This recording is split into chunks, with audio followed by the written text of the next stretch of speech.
1 Tesalonika 4:16. Sebab pada waktu tanda diberi, yaitu pada waktu penghulu malaikat berseru dan sangkakala Allah berbunyi, Tuhan sendiri akan turun dari surga, mereka yang mati dalam Kristus akan dahulu mati.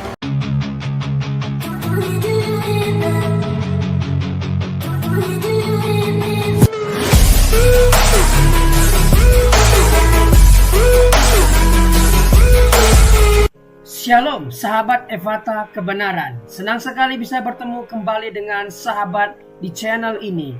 Saya berterima kasih karena sahabat sudah mampir dan mengikuti channel ini sampai hari ini. Saya berdoa kiranya Tuhanlah yang membalas dan memberkati kita semua. Channel Evata Kebenaran membahas khusus tentang tanda akhir zaman atau peristiwa-peristiwa yang akan terjadi di akhir zaman. Dalam bahasa teologianya adalah eskatologi. Kita akan belajar tentang akhir zaman dari berbagai sumber. Semoga channel ini boleh memberkati kita semua. Tidak perlu berlama-lama lagi, mari kita langsung saja mendengarkan khotbah tentang akhir zaman dari hamba Tuhan yang luar biasa ini. Namun sebelumnya, mari kita bersatu di dalam doa. Bapa di sorga, kami siap dibekali oleh kebenaran firman tentang nubuatan, tentang tanda-tanda akhir zaman, hal-hal yang akan terjadi di masa depan. Berikanlah kami kemampuan agar kami dapat mengerti rencana Tuhan atas kehidupan kami dan dunia ini. Ajar kami Tuhan agar kami mempersiapkan diri menghadapi hari-hari yang akan datang ini. Kami siap diberkati oleh hamba-Mu ini. Berkatilah hamba-Mu ini, berkati pemberitaan firman Tuhan, berkati kami semua. Demi nama Yesus. Amin. Sekarang saya akan mengungkapkan apa sih dasarnya mereka. Kok percaya demikian? Mereka punya beberapa dasar. Pertama, karena ada ayat-ayat yang waktu membicarakan kedatangan Yesus disusul dengan peristiwa kebangkitan, yang dibicarakan cuma kebangkitan orang percaya, orang tidak percaya tidak. 1 Tesalonika 4:16. Sebab pada waktu tanda diberi, yaitu pada waktu penghulu malaikat berseru dan sangkakala Allah berbunyi, Tuhan sendiri akan turun dari surga, mereka yang mati dalam Kristus akan dahulu bangkit. Mereka yang mati dalam Kristus akan dahulu bangkit. Kalau begitu yang mati tidak dalam Kristus, ya, bangkit kemudian. Nah itu pikirannya. Henry Tyson bilang begini. Pertama Tesalonika 4:16 menyatakan bahwa ketika Tuhan kita datang di udara, hanya orang-orang yang mati dalam Kristus yang bangkit. Yang mati di luar Kristus belum. Berikut ada 1 Korintus 15 ayat 22-23. Demikian pula semua orang akan dihidupkan kembali dalam persekutuan dengan Kristus, tetapi tiap-tiap orang menurut urutannya. Kristus adalah buah sulung, maksudnya Kristus yang pertama bangkit. Sesudah itu mereka yang menjadi miliknya. Jadi masing-masing ada urutan. Kristus bangkit nomor 1, lalu yang menjadi miliknya orang percaya. Kapan orang tidak percaya? Ya berikutnya lagi. Ya. Listen. Paulus nampaknya juga membatasi kebangkitan pertama pada orang-orang Kristen saja. Ketika dia mengatakan mereka yang menjadi miliknya pada waktu kedatangannya. Paulus mempercayai adanya kebangkitan orang yang diselamatkan dan orang yang tidak diselamatkan. Namun tidak pernah mengajarkan bahwa mereka akan bangkit pada saat yang bersamaan. Tidak. Beda waktu. Lalu saudara, dasar mereka yang mungkin paling kuat, yang sering dipakai, itu Wahyu 20 ayat 4-6. Perhatikan ayat ini. Lalu aku melihat tahta-tahta dan orang-orang yang duduk di atasnya. Ini kan Yohanes lihat, ya, di surga. Ada tahta-tahta dan orang-orang duduk di atasnya. Kepada mereka diserahkan kuasa untuk menghakimi. Aku juga melihat jiwa-jiwa mereka yang telah dipenggal kepalanya karena kesaksian tentang Yesus dan karena firman Allah. Ini orang mati syahid. Yang tidak menyembah binatang itu dan patungnya, maksudnya binatang itu antikris. Yang tidak menyembah binatang itu dan patungnya dan tidak menerima tandanya pada dahi dan tangan mereka. 666. Pokoknya tidak ikut antikris. Orang mati syahid ini, mereka hidup kembali dan memerintah sebagai raja bersama-sama dengan Kristus untuk masa 1000 tahun. Jadi orang-orang percaya hidup kembali memerintah bersama Kristus dalam kerajaan 1000 tahun. Tetapi orang-orang mati yang lain, yang mana? Yang tidak percaya, tidak bangkit sebelum berakhir masa yang 1000 tahun itu. Yang lain bangkit untuk memerintah selama 1000 tahun. Tapi yang lain belum bangkit. Sampai berakhir masa 1000 tahun. Jadi itu di ujung 1000 tahun baru bangkit. Jadi memang ada dua kebangkitan. Satu sebelum 1000 tahun, satu setelah 1000 tahun. Inilah kebangkitan pertama. Berbahagialah dan kuduslah ia yang mendapat bagian dalam kebangkitan pertama. Kebangkitan kedua, kematian kedua tidak berkuasa lagi atas mereka. Tapi mereka akan menjadi imam-imam Allah dan Kristus. Dan mereka akan memerintah sebagai raja bersama-sama dengan dia 1000 tahun lamanya. Gimana? Ada yang bangkit untuk memerintah bersama. Yang lain belum bangkit, tunggu di ujung 1000 tahun. Nah, disinilah orang Premil menemukan dasarnya untuk mengajarkan minimal 2 kebangkitan orang mati yang dipisahkan dengan jarak 1000, lebih tepat 1007 tahun. Sekarang bagaimana menanggapi? Sekarang saudara, saya mau memberikan beberapa jawaban. Yang pertama adalah kita melihat sejumlah ayat Alkitab secara jujur dan objektif. Kita akan melihat bahwa kebangkitan orang percaya dan orang tidak percaya itu terjadi bersamaan waktunya. Contoh, Daniel 12 ayat 2. Dan banyak dari antara orang-orang telah tidur di dalam debu tanah akan bangun. Banyak orang akan tidur dalam debu tanah, mati, akan bangun, akan bangkit. Sebagian untuk mendapat hidup kekal, sebagian untuk mengalami kehinaan dan kengerian kekal. Jadi kelihatannya satu kebangkitan, pas bangkit itu yang sebagian untuk hidup kekal orang percaya, sebagian untuk kengerian kekal yang tidak percaya. Jadi kebangkitannya satu. Anthony Hoekma, perhatikan bahwa ayat ini menyebutkan kebangkitan orang percaya dan tidak percaya secara bersamaan, tanpa ada indikasi bahwa kebangkitan yang dialami oleh dua kelompok orang tersebut dipisahkan oleh satu periode yang panjang. Tidak. Kedua, Yohanes 5, 28-29. Janganlah kamu heran akan hal itu, sebab saatnya akan tiba bahwa semua orang di dalam kuburan, mau percaya atau tidak percaya, semua di dalam kuburan akan mendengar suaranya, suara Yesus. Oh, ini ngeri ini ya. Di dalam kubur semua dengar suara Yesus. Dan mereka yang telah berbuat baik, itu orang percaya, akan keluar dari kubur, bangkit untuk hidup yang kekal. Tapi mereka yang telah berbuat jahat, orang tidak percaya, akan bangkit untuk dihukum. Ayat ini menurut Thyssen, dia pakai untuk mendukung Premil. Dia bilang begini, Yohanes 5 ayat 28-29 tidak sekadar menunjukkan ada dua hal yang menyusul kebangkitan, tapi kepada dua kebangkitan. Yang satu untuk hidup kekal, sedangkan yang lain untuk dihukum. Tapi saudara, menurut saya ini pandangan terlalu dipaksakan. Menurut ayat ini, semua orang di dalam kubur mendengar suara Yesus. Ini kan orang percaya tidak percaya. Lalu yang lain bangkit untuk hidup kekal, yang lain bangkit untuk dihukum. Tidak ada dua kebangkitan di sini, hanya satu kebangkitan. Lebih tepat saya kasih pengertian beberapa frase dengan mengutip Hoekma. Melalui ayat ini kita juga mendapati bahwa kebangkitan orang percaya dan kebangkitan orang tidak percaya disebut bersama-sama. Secara khusus Tuhan Yesus berkata, saatnya akan tiba bahwa semua orang di dalam kubur akan mendengar suaranya. Dampak yang jelas dari ayat ini adalah di satu waktu tertentu semua orang yang ada di dalam kubur akan mendengar suara Kristus dan dibangkitkan dari kematian.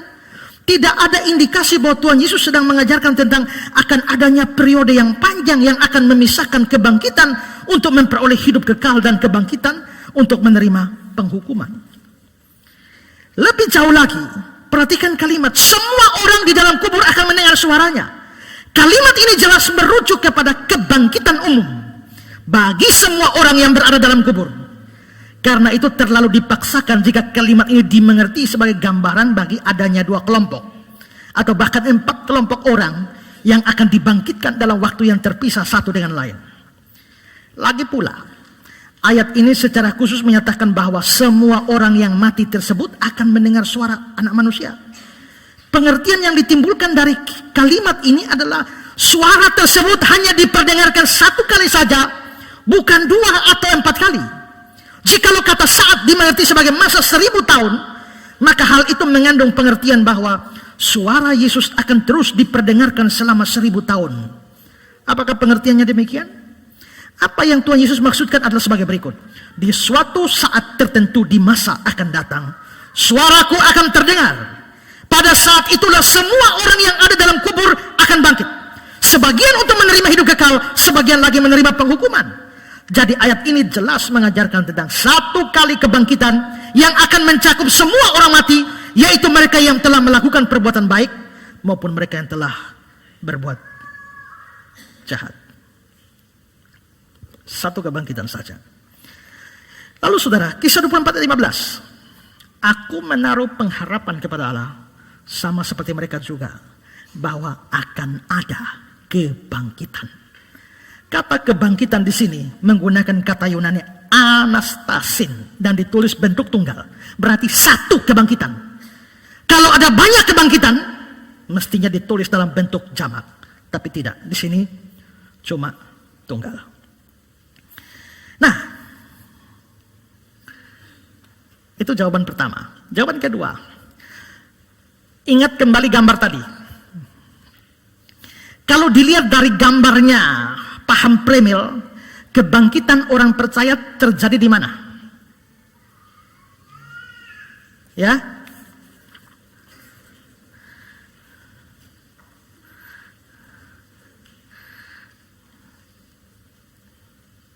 Bahkan sebelum 7 tahun itu. Pada saat Tuhan Yesus datang di angkasa terjadi kebangkitan. Sekarang kita melihat Alkitab. Alkitab bilang kapan orang percaya bangkit. Yohanes 6 ayat 39, 40, 44, 54. Dan inilah kehendak Dia yang telah mengutus aku, yaitu supaya dari semua yang telah diberikan padaku jangan ada yang hilang, tetapi supaya ku bangkitkan pada akhir zaman.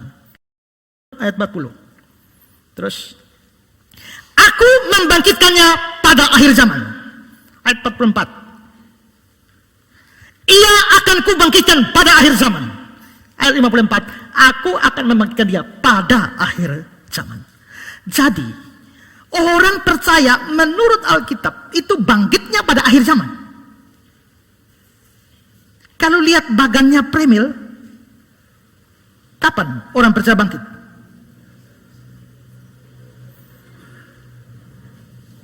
Bahkan zaman belum berakhir. Ya, Hokma bilang, menurut ajaran premilenialisme, saat dimana orang percaya dibangkitkan adalah 1000 tahun sebelum mereka masuk dalam kondisi terakhir kekekalan. Tapi bagaimana mungkin saat yang terjadi 1000 tahun lebih awal dapat disebut akhir zaman? Lihat gambar ini, saudara. Ini kan akhir zaman di sini. Mestinya ikut bagannya mereka. Akhir zaman di sini. Mestinya orang menurut ayat-ayat tadi, Tuhan Yesus bilang akan membangkitkan di akhir zaman. Mestinya orang percaya bangkit di sini. Tapi dalam bagan mereka, mereka taruh di sana 1007 tahun sebelumnya. Alkitab menempatkan di sini. Tapi orang premil menempatkan di sana. Jelas bahwa ini sesuatu yang salah kalau ditaruh di sana. Karena itu Louis Berkhof mengatakan, ini berarti bahwa orang percaya dibangkitkan pada hari terakhir, yang juga adalah hari kedatangan Tuhan. Kebangkitan ini tidak mendahului akhir zaman selama satu periode 1000 tahun. Tidak. Jadi harus dari sini saja kelihatannya konsep premil salah. Sekarang mereka bilang tadi ya, ayatnya tadi di 1 Tesalonika tadi menyebut bahwa akan ada kebangkitan ya. Orang-orang mati dalam Kristus akan lebih dulu bangkit. Juga masing-masing urutannya. Kristus dulu, setelah itu semua miliknya. Belakangan baru orang tidak percaya. Tapi saudara, menurut saya ayat-ayat itu memang hanya menulis kebangkitan orang percaya. Tidak berarti bahwa orang tidak percaya tidak ikut dibangkit. Kenapa? Karena konteks. Konteksnya adalah Paulus sedang berurusan dengan orang-orang percaya. Dia sedang menghibur orang-orang percaya. Dia sedang menjelaskan tentang keuntungan-keuntungan orang percaya. Karena itu pada waktu dia menyebut hari kebangkitan, dia hanya menyebut kebangkitan orang percaya. Tidak perlu membawa kebangkitan orang tidak percaya karena menyimpang dari konteks. Saya kasih gambaran begini saudara. Besok saya mau mengadakan rapat dengan semua penginjil. Berarti besok saya akan bertemu dengan penginjil Sonya, penginjil Nokar, penginjil Alphonse. Kami akan ketemu berempat. Tahu-tahu siang ini ketemu orang. Lalu orang bilang, di gereja Pak melayani siapa-siapa saja. Oh ada penginjil Sonya, penginjil Nokar. Sonya yang mana? Oh Sonya yang orang Sumba itu. Iya, yang cantik-cantik itu iya. Nah, bagaimana keadaan dia sekarang? Titip salamnya. Lalu saya bilang, besok saya akan ketemu penginjil Sonya. Pada waktu saya bilang besok saya ketemu penginjil Sonya, apakah berarti bahwa besok saya tidak ketemu penginjil Nokar dan penginjil Alphonse? Tidak. Besok saya ketemu semua. Tapi karena konteks pembicaraan hanya penginjil Sonya, maka saya hanya menyampaikan besok saya ketemu penginjil Sonya. Konteksnya demikian. Nah begitu juga Paulus sedang membicarakan keuntungan orang percaya, berkat-berkat orang percaya. Maka pada waktu menyinggung kebangkitan, dia bilang saat Kristus datang, saat nafiri terakhir berbunyi, orang-orang percaya akan bangkit. Waktu dia bilang orang percaya akan bangkit, itu tidak berarti bahwa orang tidak percaya tidak ikut bangkit. Lagi pula, coba perhatikan 1 Tesalonika 4, 16-17. Sebab pada waktu tanda diberi, pada waktu penghulu malaikat berseru sangkakala Allah berbunyi, maka Tuhan sendiri akan turun dari surga. Mereka yang mati dalam Kristus akan lebih dahulu bangkit. Lebih dahulu bangkit dari siapa? Dari siapa? Menurut orang premil, lebih dulu bangkit artinya lebih dulu bangkit dari orang tidak percaya yang mati. Tapi kontrasnya bukan itu. Perbandingannya bukan itu. Ayat selanjutnya konteksnya. Sesudah itu kita yang hidup yang masih tinggal. Jadi maksudnya adalah bahwa saat Yesus datang di awan-awan, nomor satu yang terjadi adalah orang mati bangkit, menyongsong Tuhan di angkasa. Nomor dua baru kita yang hidup yang belum mati. Jadi di situ dua kelompok yang dibandingkan, orang percaya yang sudah mati dan orang percaya yang belum mati. Bukan orang percaya yang mati dan orang tidak percaya yang mati. Salah konteksnya, ya. Jadi waktu Tuhan Yesus datang di awan-awan itu, orang mati bangkit naik, semua orang mati naik dulu. Yang percaya.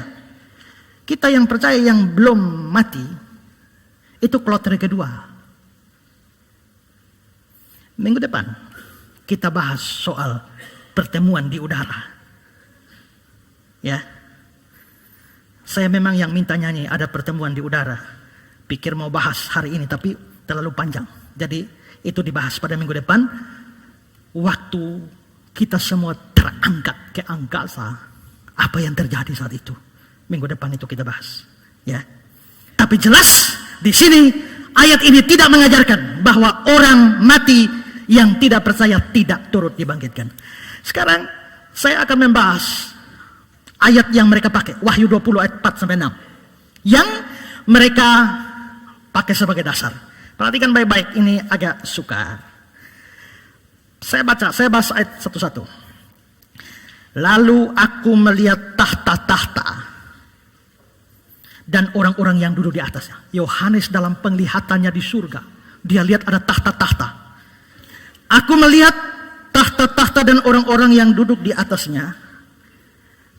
Kepada mereka diserahkan kuasa untuk menghakimi. Jadi untuk orang mati yang percaya, mereka di surga ada tahta. Aku juga melihat jiwa-jiwa mereka yang dipenggal kepalanya karena kesaksian tentang Yesus dan karena firman Allah, yang tidak menyembah binatang dan patungnya. Orang-orang yang mati syahid. Mereka hidup kembali untuk memerintah. Jadi Yohanes melihat orang-orang percaya yang sudah mati ditambah dengan orang percaya yang mati syahid. Jadi pertama mati baik-baik, kedua mati syahid. Orang-orang ini hidup kembali dan memerintah bersama-sama dengan Kristus. Pertanyaannya adalah, apakah yang dimaksudkan di sini itu adalah hidup secara fisik? Apakah ayat ini membicarakan kebangkitan fisik? Kalau itu kebangkitan fisik, yang Yohanes lihat itu jiwa-jiwa. Jadi maksudnya adalah bahwa Yohanes tahu bahwa mereka itu dibunuh mati di dunia ini. Jadi mereka mati. Tapi ternyata waktu mereka di surga tidak mati, hidup. Jadi maksudnya adalah ini bukan bahwa mereka sudah bangkit secara fisik, tidak. Ini secara rohani. Orang-orang percaya tidak mati terus. Mereka mati dibunuh di bumi ini, tapi di surga mereka hidup. Yohanes yang melihat mereka dibunuh mati, terus melihat jiwa-jiwa mereka di surga, maka dalam bahasa Yohanes, aku melihat mereka yang sudah mati hidup kembali. Maksudnya di surga mereka tidak mati, tapi hidup. Ini sejalan dengan kata-kata Yesus dalam Yohanes 11 ayat 25. Akulah kebangkitan dan hidup. Barang siapa percaya kepadaku, dia akan hidup walaupun dia sudah mati. Jadi kalau saya dibunuh mati di sini, mati. Tapi di surga tidak mati. Orang yang melihat saya mati, terus lihat ke surga, saya ada duduk di sana. Oh, berarti di sini mati, di sana hidup. Berarti saya kelihatannya hidup kembali. Itu bukan kebangkitan fisik, tapi hidup secara rohani. Itu maksudnya. Terus ayat 5. Tetapi orang-orang yang mati yang lain tidak bangkit. Orang mati lain tidak bangkit. Orang mati yang mana? Orang mati yang tidak percaya tidak bangkit seperti orang Kristen yang mati syahid dan hidup di sana. Dengan kata lain, ini juga bukan bicara kebangkitan fisik. Kenapa? Kok orang tidak percaya tidak bangkit? Karena kalau orang tidak percaya, menurut 1 Yohanes 5 ayat 12, barang siapa tidak memiliki anak, dia tidak memiliki hidup. Kalau yang percaya, dia tetap hidup walaupun sudah mati. Maka Yohanes dalam penglihatannya melihat orang-orang percaya ini mati di sini, tapi ternyata di sana hidup. Sedangkan orang mati yang lain yang tidak percaya ini tidak hidup.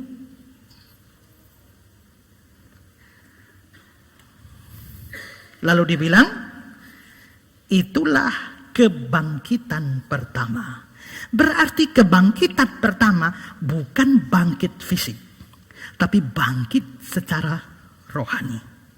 Ayat 6. Berbahagia dan kuduslah ia yang mendapat bagian dalam kebangkitan pertama itu. Berbahagialah dan kuduslah ia yang mendapatkan dalam kebangkitan pertama. Kebangkitan pertama itu di mana? Di surga itu. Yaitu tidak mati terus. Kematian yang kedua, yaitu kematian kekal untuk orang tidak percaya, tidak berkuasa lagi atas mereka. Tapi mereka akan jadi imam Allah dan seterusnya. Jadi maksudnya adalah orang-orang percaya bangkit secara rohani pada kebangkitan pertama. dan mereka berbahagia. Kematian kedua yaitu kematian setelah kematian fisik tidak berkuasa atas mereka. Karena itu seperti kata Simon Kistemaker, kebangkitan pertama adalah kebangkitan rohani. Seperti juga kematian kedua adalah kematian rohani. Yang pertama berarti hidup kekal di hadirat Allah. Yang kedua adalah pemisahan total dari Allah. Kebangkitan kedua yang tidak Yohanes uraikan di sini jelas merupakan fenomena ragawi sebagai perbandingan. Jika kematian kedua adalah kematian rohani orang tak beriman, maka kematian pertama yang disebut merujuk pada kematian jasmani orang beriman. Untuk jelasnya, perhatikan tabel ini. Untuk orang percaya, untuk orang tidak percaya. Untuk orang percaya, mati jasmani, alami, ya. Kita putus napas juga. Orang tidak percaya, putus napas juga. Berarti mati jasmani itu kematian pertama. Orang percaya alami, orang tidak percaya alami. Tapi ada kebangkitan pertama, yaitu kebangkitan rohani, hidup di surga. Orang percaya alami, orang tidak percaya tidak. Karena kalau dia tidak punya anak, dia tidak memiliki hidup. Tapi orang percaya, dia tetap hidup walaupun dia mati. Maka kebangkitan pertama, kebangkitan rohani, dialami orang percaya, tidak dialami oleh orang tidak percaya. Lalu, kematian rohani atau kematian kedua, setelah kematian fisik itu, orang tidak percaya alami kematian kedua. Orang tidak percaya, orang percaya tidak mengalaminya. Lalu kebangkitan jasmani saat Tuhan Yesus datang kembali. Orang percaya alami, kebangkitan jasmani, orang tidak percaya alami juga. Jadi ada berapa kematian? 2 kematian. Berapa kebangkitan? 2 kebangkitan. 2 kematian, 2 kebangkitan. Lalu kata Wilson, mereka yang menjadi milik Kristus mati 1 kali tapi bangkit 2 kali. Sementara mereka yang menolak dia bangkit 1 kali tapi mati 2 kali. Kalau orang tidak percaya mati 2 kali. Mati pertama putus napas, mati kedua masuk neraka. Tapi orang percaya matinya 1 kali saja, yaitu putus napas. Mati kedua masuk neraka tidak. Tapi bangkitnya 2 kali. Sudah mati di sini, bangkit secara rohani di surga dan bangkit secara fisik saat Tuhan Yesus datang. Jadi yang percaya mati 1 kali, bangkit 2 kali. Yang tidak percaya matinya 2 kali, bangkit 1 kali. Bangkit 1 kali pun bangkit untuk dihukum. Sudah 1 kali lagi, silakan lagi. Nah, itu maksudnya. Jadi dengan demikian Wahyu 20 ayat 4 sampai 6 itu tidak mengajarkan doktrin yang mendukung premilenialisme, 2 macam kebangkitan. Satu hal yang saya mau tambahkan ya, secara hermeneutics, ilmu penafsiran Alkitab, kalau saudara ketemu ayat sukar, jangan menafsir ayat sukar, lalu ayat-ayat gampang diikutkan ke sana. Tapi lihatlah ayat mudah atau ayat gampang, lalu ayat sukar diikutkan ke sana. Kenapa? Karena kalau ayatnya sukar, kemungkinan salah besar. Tapi kalau ayatnya mudah, kemungkinan salah kecil. Karena itu, tafsirlah ayat sukar mengikuti ayat mudah. Dan jangan menafsirkan ayat mudah mengikuti ayat sukar. Kalau saudara baca, karena begitu besar kasih Allah akan dunia ini, sehingga ia mengaruniakan hidup yang kekal, supaya setiap orang yang percaya kepadanya beroleh hidup yang kekal. Setiap orang. Barang siapa percaya akan selamat. Di rumah Bapakku ada banyak tempat tinggal. Ini ayat-ayat mudah dipahami. Oh, berarti siapa saja percaya Yesus selamat. Siapa saja. Pokoknya yang percaya Yesus selamat. Mulai dari zaman dulu sampai akhir zaman, semua percaya Yesus selamat. Mudah, mudah. Tahu-tahu ketemu orang saksi Yehova pakai Wahyu 7 ayat 4. Ada 144.000 orang yang dimeteraikan. Jadi yang masuk surga cuma 144.000 orang. Loh, apakah orang percaya dari zaman awal sampai akhir hanya 144.000 orang? Wahyu 7 ayat 4 ayat sukar. Ayat sukar ini harus ditafsirkan ikut ayat yang mudah. Berarti artinya bagaimanapun juga tetap tidak bisa mengatakan bahwa hanya 144.000 orang yang selamat. Contoh yang lain, kalau saudara baca ayat sukar ya, 1 Petrus 3, 19-20. Di dalam roh itu juga, iya Yesus pergi beritakan Injil kepada roh-roh dalam penjara, orang-orang mati. 1 Petrus 4 ayat 6. Terus, itulah sebabnya Injil diberitakan juga kepada orang mati. Ini ayat sukar. Kok Injil diberitakan pada orang mati? Berarti orang mati masih bisa diinjili. Ini susah. Kalau ini sukar, pikirkan ayat mudah. Ayat mudahnya apa? Pada waktu orang kaya dan Lazarus mati, orang kayanya masuk neraka, Lazarus masuk surga. Sudah mati, tidak bisa pindah, tidak bisa keluar. Artinya setelah mati tidak ada second chance. Itu mudah. Baca Mazmur 88 ayat 12-13. Dapatkah kasihmu diberitakan dalam kubur dan kesetiaanmu di tempat kebinasaan? Diketahuikah orang keajaiban-keajaibanmu dalam kegelapan dan keadilanmu di negeri segala lupa? Artinya kalau sudah mati, tidak ada lagi Injil diberitakan. Ini ayat mudah. Kalau begitu, apapun arti 1 Petrus tadi, Injil diberitakan pada orang mati, tidak boleh ditafsir menabrak ayat-ayat yang jelas. Nah, ayat-ayat jelasnya adalah saat Yesus datang kembali, orang percaya bangkit bersamaan dengan orang tidak percaya. Wahyu 20 ayat 4-6, itu ayat sukar. Kalau sukar, tafsirkanlah mengikuti yang mudah-mudah ini.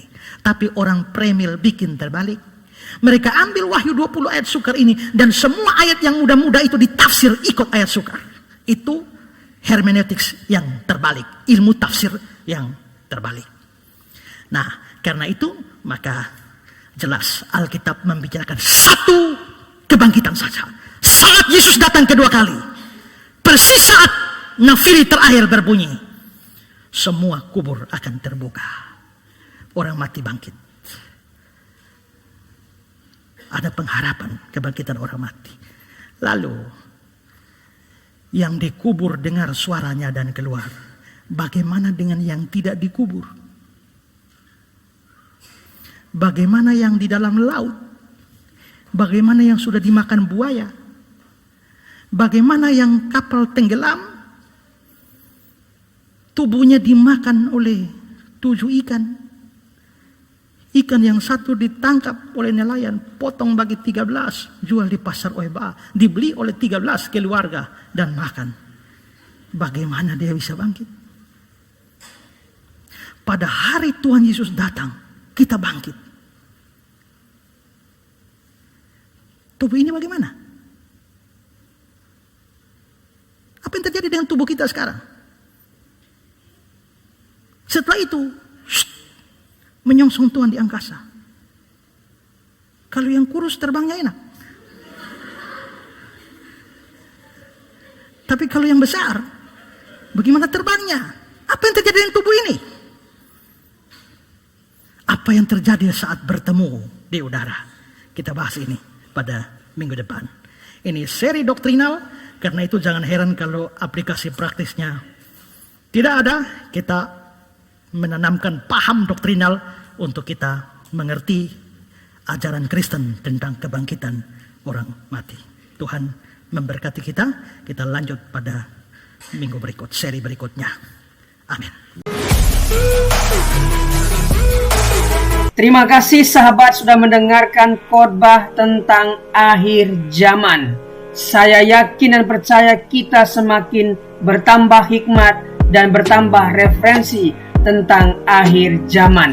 Channel ini dibuat secara sadar untuk mengumpulkan pembahasan tentang akhir zaman, nubuatan tentang akhir zaman, agar kita punya satu channel membahas khusus tentang kejadian-kejadian di akhir zaman. Para pembicaranya juga dari berbagai interdominasi, baik dari Protestan, karismatik, Katolik, dan berbagai pendeta di seluruh Indonesia, tentunya yang membahas tentang akhir zaman.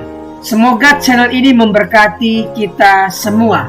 Firman Tuhan mengatakan Matius 13 ayat 39, musuh yang menabur benih lalang ialah iblis. Waktu menuai ialah akhir zaman, dan para penuai itu malaikat.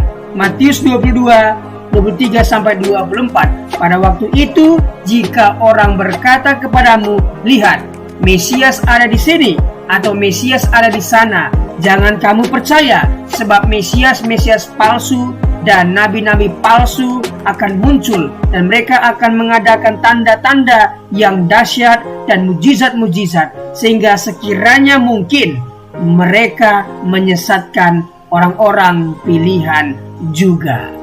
1 Tesalonika 4 ayat 15-16. Ini kami katakan kepadamu dengan firman Tuhan, kita yang hidup, yang masih tinggal sampai kedatangan Tuhan, sekali-kali tidak akan mendahului mereka yang telah meninggal. Sebab pada waktu tanda diberi, yaitu pada waktu penghulu malaikat berseru dan sangkakala Allah berbunyi, maka Tuhan sendiri akan turun dari sorga, dan mereka yang mati dalam Kristus akan lebih dahulu bangkit. Matius 24 ayat 24. Karena itu berjaga-jagalah, sebab kamu tidak tahu pada hari mana Tuhanmu datang. Matius 26 ayat 64. Jawab Yesus, engkau telah mengatakannya, akan tetapi aku berkata kepadamu, mulai sekarang kamu akan melihat Anak Manusia duduk di sebelah kanan yang Maha Kuasa dan datang di atas awan-awan di langit. Tuhan akan menjemput kita di langit, dan kita akan datang menyongsong Dia di langit, sampai nanti kita akan memerintah di kerajaan 1000 tahun. Tuhan Yesus memberkati. Mari kita berdoa. Tuhan, terima kasih buat pemaparan firman Tuhan tentang akhir zaman yang disampaikan oleh hamba-Mu yang luar biasa ini. Berkatilah hamba-Mu ini, pelayanan, keluarga, setiap pekerjaan yang dia kerjakan dibuat Tuhan berhasil dan beruntung. Kami yang mendengarkan firman ini berterima kasih Tuhan, karena kami semakin bijaksana menambah referensi baru tentang akhir zaman. Apa yang harus kami lakukan menjelang akhir zaman? Tentunya harus mendekatkan diri, melekat dengan Tuhan, sehingga ketika waktu itu tiba, kami diangkat dan bersama-sama dengan Tuhan di langit dan akan memerintah di kerajaan 1000 tahun nantinya. Terima kasih Tuhan, demi nama Yesus. Amin.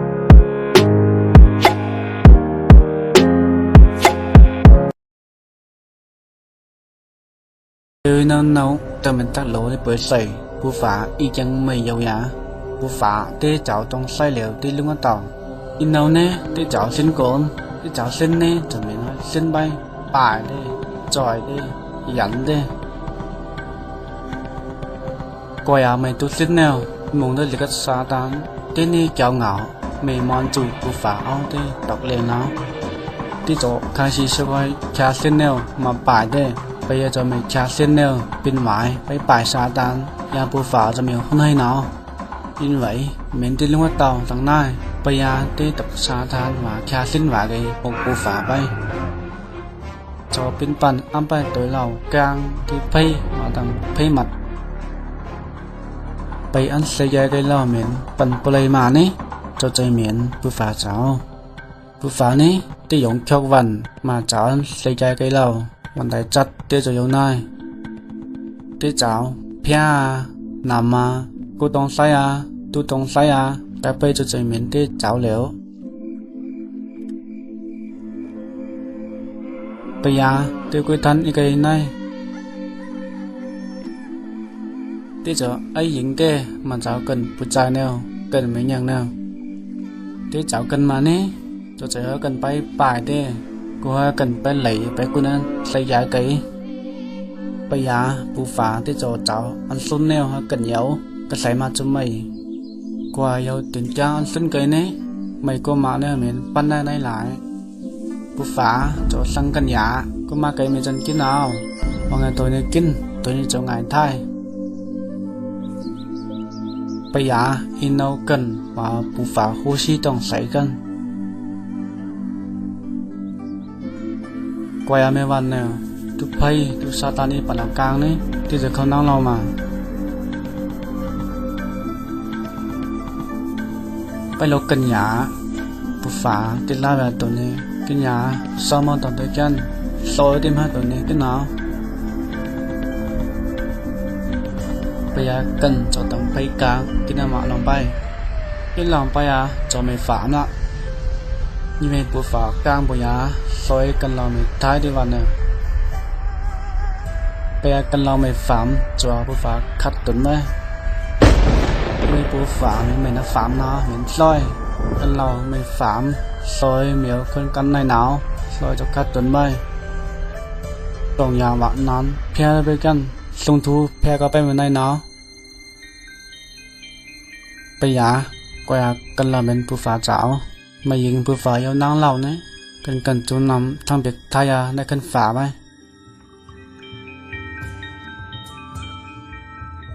ซอยกันเราอย่างย้อนเลยกาได้เปิดใส่ห lại cần chụp bay hắn nói lấy chồng cái bài miêu à cái chọi trong say à là ai tọc liền cho có phần bê hạt trong biểu hôm nay cần bù phá bay coi à mà dạy cần lào hát bể hạt cho mình nay cần năng phá được bài não bù phá và cần lào tòng lòng và năm bê cần miêu không cần này nào coi à bù phá níที่ยันใจหันนิ้นกันยังไงกันเราเหมือนไอ้ยิงได้มาเจ้าเปียได้จะให้อีหลอกตกเตเยซูร้อนเสียไกมาเจ้าฟามกันเราไปยาอีเตกันเราจะไม่ไงงงยินไว้เยซูเรามาฮัดข้าลอยกันเราเยซูไว้เลี้ยวนะเจ้าฟามกันเราจะไงท้ายเอาสีสีจานี้เอาหลุดได้มาสาวฟามกันเราไป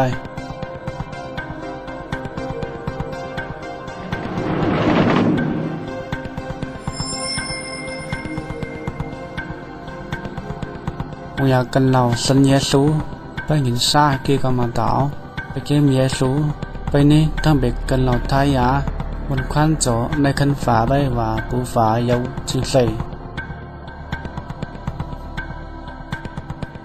บางอย่างมีสัญญาสูเรานี่มีท้ายยาเนี่ยจะไปเกี่ยมไพ่ไปที่ไต่ฟุ้งเหมือนไต่ต่อยปูฝาเจ้าตีปอยไพ่ซอยบางอย่างกันเราไม่ไปเกี่ยมเยซูหนาวมีตั้งหวังเขาปูฝาปั๊มเขาเยซูก้าวหนาวไปปลายไพ่ไปเกมไพ่จะลองปีไปโยโฮโยคัมวางกันเราเก็บเยซูนี้กันเราทายาจนในคันเตียงฝาไปอีไว้เยซูจะใจตองกองเนาะไปกันเทียบค่าเราต่อแนวขึ้นไปหน้าทั้งปูฝาตั้งหน้าบางอย่างตัวสัญญาโซนนี้จนในกันฝาไปว่าผู้ฝาหน้าเยาจึงใส่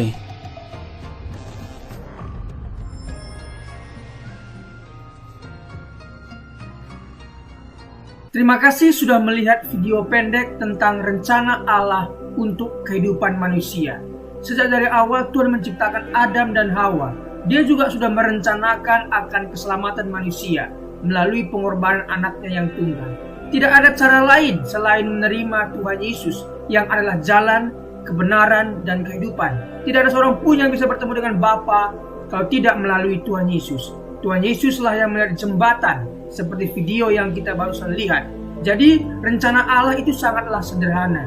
Rencana keselamatan yang diberikan Allah sangatlah sederhana. Mari kita lihat artikel berikut ini. Rencana keselamatan Allah yang sederhana namun penuh kuasa. Hai kawan, saya akan mengajukan pertanyaan yang paling penting di dalam kehidupan ini. Kebahagiaan dan kesusahan Anda di masa akan datang bergantung pada jawaban Anda. Pertanyaannya adalah, apakah Anda sudah diselamatkan? Ini bukan pertanyaan tentang perbuatan baik Anda, bukan juga apakah Anda anggota gereja, tetapi apakah Anda sudah diselamatkan? Apakah Anda yakin akan masuk surga setelah meninggal dunia? Alkitab berkata bahwa untuk dapat masuk surga, seseorang harus dilahirkan kembali. Dalam Yohanes 3 ayat 7. Yesus berkata kepada Nikodemus, kamu harus dilahirkan kembali. Karena yang dilahirkan dari daging adalah daging, yang dilahirkan dari roh adalah roh. Dalam Alkitab, Allah memberikan rencana bagaimana caranya untuk dapat dilahirkan kembali, yang berarti diselamatkan. Rencananya sangat sederhana. Anda dapat diselamatkan hari ini juga. Bagaimana caranya? Langkah pertama, Anda harus sadar bahwa Anda adalah orang berdosa. Karena semua orang telah berbuat dosa dan telah kehilangan kemuliaan Allah. Roma 3 ayat 23. Karena semua orang lahir dengan hati yang berdosa, hati yang dari daging. Anda adalah orang berdosa dan terpisah dari Allah karena dosa. Sebab upah dosa ialah maut. Roma 6 ayat 23. Ini artinya pemisahan kekal dari Allah di dalam neraka. Manusia ditetapkan untuk mati hanya satu kali saja, dan sesudah itu dihakimi. Ibrani 9 ayat 27. Tetapi Allah sangat mengasihi Anda. Dia telah memberikan anaknya yang tunggal, Yesus, untuk menanggung dosa Anda dan mati untuk Anda. Dia, Yesus, yang tidak mengenal dosa telah dibuatnya menjadi dosa karena kita, supaya di dalam Dia kita dibenarkan oleh Allah. 2 Korintus 5 ayat 21. Yesus harus meneteskan darahnya dan mati karena nyawa makhluk ada di dalam darahnya. Imamat 17 ayat 11. Tanpa penumpahan darah tidak ada pengampunan. Ibrani 9 ayat 22. Akan tetapi Allah menunjukkan kasih-Nya kepada kita oleh karena Kristus telah mati untuk kita ketika kita masih berdosa. Roma 5 ayat 8. Meskipun kita tidak dapat mengerti bagaimana caranya, Allah berkata bahwa dosa-dosa setiap orang yang percaya kepadanya telah dibebankan kepada Yesus dan Ia mati untuk kita. Dia dijadikan pengganti kita. Ini adalah kebenaran. Allah tidak dapat berbohong, kawanku. Sekarang Allah memberikan kepada manusia bahwa di mana-mana semua mereka harus bertobat. Kisah Para Rasul 17 ayat 30. Langkah kedua adalah pertobatan. Pertobatan ini adalah sunat hati. Kalau di perjanjian lama Tuhan minta Abraham, Kejadian 17, dan semua keturunannya disunat sebagai tanda perjanjian yang kekal. Makna rohaninya adalah dalam perjanjian baru Tuhan Yesus memperkenalkan tujuan dari sunat jasmani adalah sunat hati, yaitu secara rohani. Sunat jasmani dilakukan sebagai upaya memurnikan diri dan dari aspek medis dapat menghindari sejumlah sakit penyakit. Sunat hati secara rohani memurnikan hidup kita dari dosa dan maut. Yeremia 4 ayat 4 berkata tentang sunat hati supaya terhindar dari murka Allah. Perbuatan-perbuatan yang jahat adalah kehidupan yang tidak takut akan Tuhan, tidak hidup mengasihi Dia dan tidak beribadah kepadanya. Sunat hati berarti bertobat dari kehidupan yang jahat dan menaati Tuhan. Mengatakan betapa baik, kuat dan dahsyat, adil dan kasih Tuhan hingga layak disembah oleh semua orang. Pertobatan harus disertai perbuatan. Cara berpikir di mana seseorang mengaku dan setuju bahwa ia orang berdosa di hadapan Allah dan mengaku serta menerima pengorbanan Yesus di kayu salib untuk setiap orang percaya. Dalam Kisah Rasul 16 ayat 30-31, penjaga-penjaga Filipi bertanya kepada Paulus dan Silas, "Tuan-tuan, apakah yang harus aku perbuat supaya aku selamat?" Jawab mereka, "Percayalah kepada Tuhan Yesus Kristus dan engkau akan selamat." Percayalah kepadanya sebagai seorang yang telah menanggung dosa-dosa Anda dan mati mengganti Anda, dikuburkan dan dibangkitkan kembali oleh Allah. Kebangkitannya memastikan bahwa orang percaya dapat yakin akan kehidupan kekal. Sesaat Yesus diterima sebagai juru selamat, kebangkitannya memastikan bahwa orang percaya dapat yakin akan kehidupan kekal sesaat Yesus diterima sebagai juru selamat. Tetapi semua orang yang menerimanya diberinya kuasa supaya menjadi anak-anak Allah, yaitu mereka yang percaya dalam namanya. Yohanes 1 ayat 12. Sebab barang siapa yang berseru kepada nama Tuhan akan diselamatkan. Roma 10 ayat 13. Barang siapa dalam kutipan di atas termasuk Anda diselamatkan bukan berarti mungkin atau dapat, tetapi pasti diselamatkan. Tentu Anda sadar bahwa Anda seseorang berdosa. Saat ini juga, dimanapun Anda berada, bertobatlah, serahkanlah hatimu kepada Allah dalam doa pengakuan dosa dan pertobatan yang sungguh-sungguh. Dalam Lukas 18 ayat 13, seorang yang berdosa berdoa, "Ya Allah, kasihanilah aku orang berdosa ini." Berdoalah, "Ya Allah, aku tahu bahwa aku adalah orang berdosa. Aku percaya bahwa Yesus telah menggantikan aku waktu Dia mati di kayu salib. Aku percaya bahwa penumpahan darahnya, kematiannya, penguburannya, dan kebangkitannya adalah untuk aku. Sekarang aku menerimanya sebagai juru selamatku. Terima kasih atas pengampunan dosa-dosaku, pemberian keselamatan dan kehidupan yang kekal karena rahmat dan anugerah-Mu. Amin." Terimalah firman Allah dan dapatkanlah keselamatan daripadanya dengan iman. Percaya, maka Anda akan selamatkan. Secara lahiriah mungkin kita kelihatan pergi ke gereja, membaca Alkitab, namun jika hati kita masih tinggal dalam kegelapan, dilimputi ketakutan, kebimbangan, kepentingan diri sendiri, dan memaksakan kehendak sendiri. Kita harus mempersembahkan hati kepada Tuhan sebagai persembahan yang terbaik. Bukan gereja, perkumpulan ataupun perbuatan-perbuatan amal ibadah yang menyelamatkan Anda.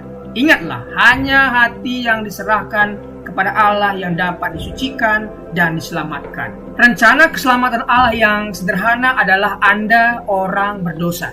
Apabila Anda tidak percaya dalam Yesus yang telah mati menggantikan Anda, pasti Anda akan tinggal untuk selama-lamanya di dalam dosa dan maut. Jika Anda percaya kepadanya sebagai juru selamat yang telah disalibkan, dikuburkan, serta dibangkitkan, Anda menerima pengampunan atas segala dosa dan karunia keselamatan kekal karena iman. Anda mungkin berkata, tidak mungkin semudah itu. Ini sesuai Alkitab. Ini adalah rencana Allah. Hai kawan, percayalah pada Yesus dan terimalah Dia sebagai juru selamatmu. Hari ini juga, kalau rencananya masih belum jelas bagi Anda, bacalah tulisan ini berulang-ulang tanpa berhenti sampai Anda mengerti jiwa Anda lebih berharga daripada seisi dunia ini. Apa gunanya seseorang memperoleh seluruh dunia tetapi ia kehilangan nyawanya? Markus 8 ayat 36. Marilah serahkan hatimu kepada Tuhan sebagai persembahan yang hidup, kudus dan sukarela. Anda harus benar-benar pasti akan keselamatan pribadi ini. Apabila Anda kehilangan jiwa, Anda akan kehilangan surga dan kehilangan segala-galanya. Percayalah dan biarkanlah Allah selamatkan Anda saat ini juga. Kuasa dan kasih Allah akan selamatkan Anda. Tetapkan hati Anda dan perubahan cara pandang memungkinkan Anda untuk hidup sebagai orang Kristen yang selalu menang atas pencobaan.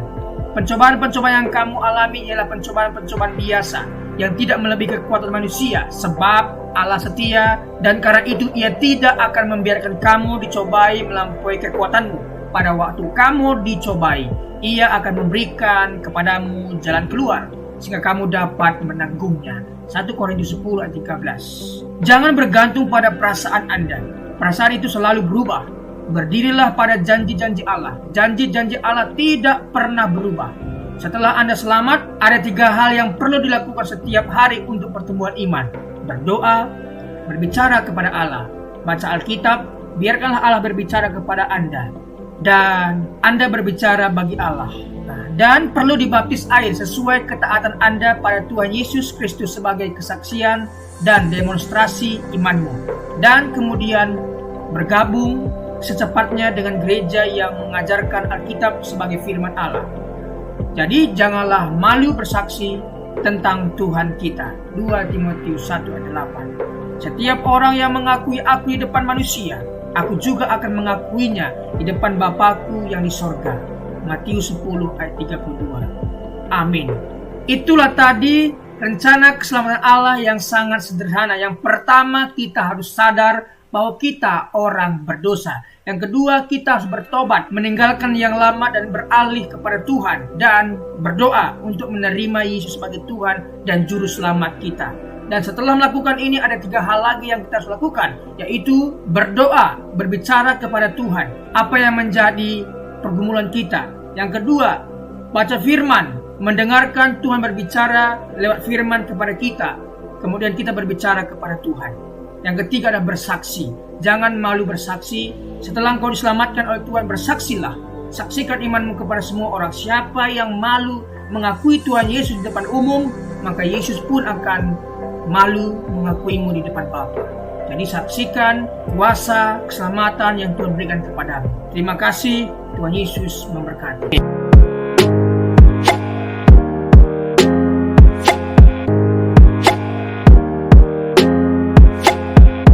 Dalam kesempatan kali ini kita akan membahas satu tema yang cukup baik, yaitu menanti dan berjaga-jaga.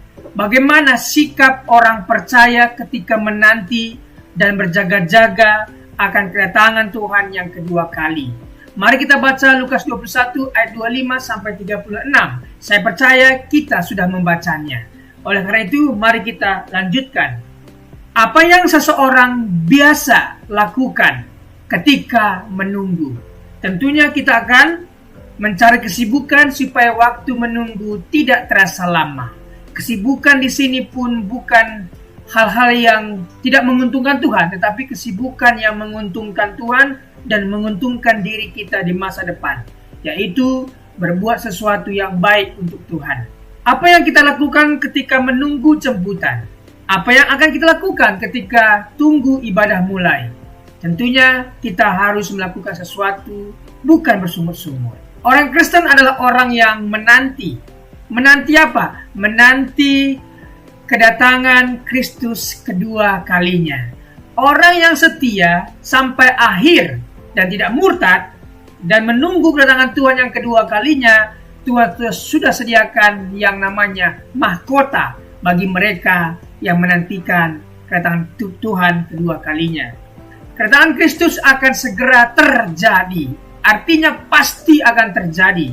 Jadi, mari kita lihat Matius 24 ayat 19 dan Wahyu 1 ayat 1. Matius 24, segera sesudah siksaan pada masa itu, matahari akan menjadi gelap dan bulan tidak bercahaya, dan bintang-bintang akan berjatuhan dari langit, dan kuasa-kuasa langit akan goncang. Apa kata segera di situ? Kita akan dalami. Wahyu 1 ayat 1. Inilah wahyu Yesus Kristus yang dikaruniakan Allah kepadanya, supaya ditunjukkannya kepada hamba-hambanya apa yang harus segera terjadi. Makna segera bukan menunjuk 5 menit lagi, segera seperti guru, dosen mengatakan kepada siswa atau mahasiswanya, segera kumpulkan. Bukan itu. Tetapi segera di sana, kedatangan Kristus yang segera berarti, pertama, pasti terjadi. Itu pasti terjadi, Alkitab sudah mencatat dan pasti terjadi.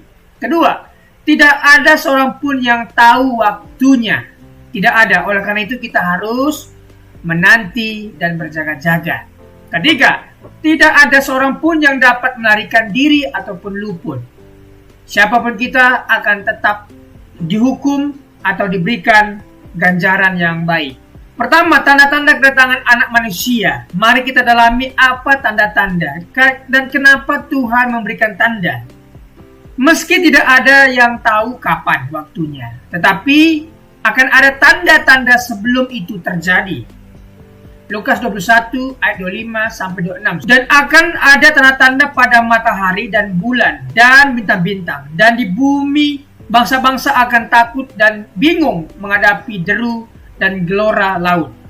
Orang akan mati ketakutan karena kecemasan berhubung dengan segala apa yang menimpa di bumi.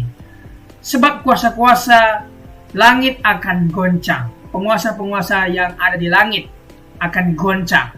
Tanda kedatangan Kristus sudah dinubuatkan oleh para nabi. Tanda kedatangan Kristus dan penghukuman orang fasik. Bisa dibaca Yesaya 13 ayat 9 sampai 11. Sungguh hari Tuhan datang dengan kebengisan, dengan gemas, dan dengan murka yang menyala-nyala, untuk membuat bumi menjadi sunyi sepi dan untuk memunahkan daripadanya orang-orang yang berdosa. Sebab bintang-bintang dan gugusan-gugusan di langit tidak akan memancarkan cahayanya. Matahari akan menjadi gelap pada waktu terbit, dan bulan tidak akan memancarkan sinarnya. Kepada dunia akan kubalaskan kejahatannya, dan kepada orang-orang fasik kesalahan mereka. Kesombongan orang-orang pemberani akan kuhentikan, dan kecongkakan orang-orang yang gagah akan kupatahkan. Tanda kedatangan Kristus sudah dinubuatkan oleh para nabi. Yang kedua, tanda kedatangan Kristus dan penyelamatan umat Allah. Yoel 2 ayat 30 sampai Yoel 3 ayat 2. Mengapa perlu tanda? Supaya kita terhindar dari penyesatan. Baca Lukas 21 ayat 8. Tidak putus asa oleh penderitaan yang mendahului kedatangan Kristus. Akan ada penderitaan, akan ada penganiayaan. Tetapi bagi kita yang percaya kepada Tuhan, akan diangkat dan diluputkan. Tetapi bagi mereka yang suam-suam kuku, akan dimuntahkan dan mengalami siksaan besar itu. Tidak meragukan janji kedatangan Kristus. Oleh karena itu mari kita tidak meragukan janji kedatangan Kristus. Baca ayat yang ke-29 sama 33 dan seterusnya. Setelah tanda-tanda terjadi, Yesus datang kedua kali. Haleluya. Perbedaan dengan kedatangannya yang pertama. Ya, dia lahir sebagai manusia kedatangan yang pertama. Dilahirkan dari perawan Maria. Sederhana dan kehinaan seorang hamba. Tetapi kedatangannya yang kedua kalinya berkuasa dan kemuliaan seorang raja. Kedua, kedatangan yang pertama dihukum karena dosa manusia. Kedatangan yang kedua datang untuk menghukum manusia yang berdosa dan tidak bertobat. Aplikasinya, tidak percaya kepada orang-orang yang mencoba meramal atau menentukan waktu kiamat. Yang kedua, ketika melihat tanda, kita semakin yakin mengenai kedatangan Kristus. Tiga, sebagai orang percaya, kita bersukacita menyambut kedatangan Kristus karena ia datang untuk menyelamatkan. Selanjutnya, sikap menanti kedatangan anak manusia itu. Bagaimana sikap kita? Mari kita baca Markus 13 ayat 32. Saya percaya sahabat sudah membacanya. Tidak seorang pun yang tahu. Malaikat tidak tahu. Yesus sebagai manusia tidak tahu. Mengapa Allah tidak memberitahu kepada kita mengenai kedatangan Kristus yang kedua kali? Allah tidak memberitahu supaya, pertama, menumbuhkan di dalam diri kita sikap hamba yang benar, berjaga-jaga selalu. Seperti majikan yang akan pulang ke rumahnya. Tentunya hambanya atau pembantunya pasti berjaga-jaga untuk menanti majikan itu. Itulah maksudnya. Kita harus berjaga-jaga dan juga terus menanti kedatangannya. Hamba sejati dan hamba palsu akan diuji di dalam kesediaannya untuk selalu berjaga-jaga. Fokus pada tanggung jawab dan pekerjaan yang Allah perintahkan. Kenapa Tuhan tidak beritahu kedatangannya? Agar kita fokus pada tanggung jawab dan pekerjaan yang Allah perintahkan kepada kita. Karena kita tahu zaman dulu, yaitu di zaman Paulus, ketika dikatakan Tuhan Yesus akan datang kedua kali, dan jemaat saat itu sudah tidak mau kerja lagi. Dan semua mereka menunggu. Bukan itu yang dimaksud. Aplikasi apa yang kita bisa ambil dari bagaimana berjaga-jaga? Ayat 34 sampai 36. Jangan syarat dengan pesta pora, kemabukan dan kepentingan duniawi. Mari kita jauhi hal-hal yang semacam ini, karena ini merugikan kita di masa yang akan datang. Berdoalah senantiasa. Agustinus berdoa, baca Alkitab, menjauhi dosa. Ini yang harus kita lakukan, berdoa, membaca Alkitab, menjauhi dosa. Dan selamat menantikan kedatangan Kristus, bersiaplah Yesus datang segera. Terima kasih, Tuhan memberkati.